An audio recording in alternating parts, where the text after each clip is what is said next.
How about couples in love? Couples are putting the idea of living together on pause. A new study shows the rise the U.S. has seen of unmarried couples living together in recent decades. Well, it's hit a plateau.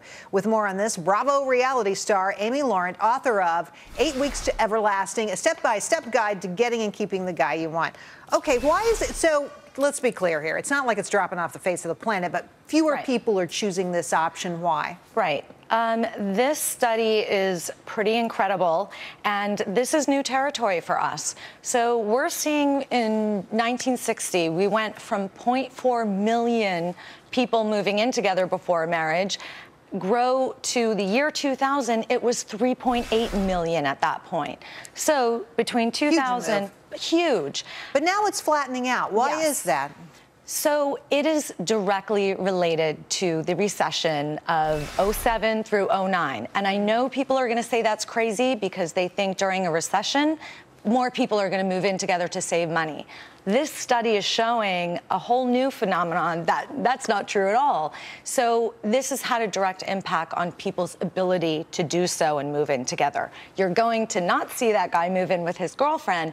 Now you're seeing those people move back in with their parents to save money on rent. So unless mom says the girlfriend can move in too, they're not going to be together. Right. So does that, the reasons people used to do this is, for example, they would say, well, we want to test it out and see if it works. Right. Like getting, a student driver's license or something. Do you think that makes sense? I think that was the old philosophy, but what we're seeing right now is that cohabitation has become so prevalent that it's almost becoming its own, social standard that's having the same expectations and norms as marriage. It's the next step now towards marriage. So if I'm having financial problems, I don't want to move in now with my boyfriend because that's a lot of pressure and responsibility. I think people are taking moving in together a lot more seriously now than they used to. It used to be like an extension of dating. Right? Yes. If you're dating somebody pretty seriously and your lease is about to run out, you just might go move in with your boyfriend. Those were the days. Right. One of the differences, though, and I think the learning curve for a lot of people out there, is that when you have a breakup and you're not married, and you have assets together, or maybe you've collected a lot of stuff, it can be very ugly if you split up. It can be very ugly, and it can be very expensive. So people think, hey, I don't have any legal implications if I just move in and we don't get married. But that's not the case.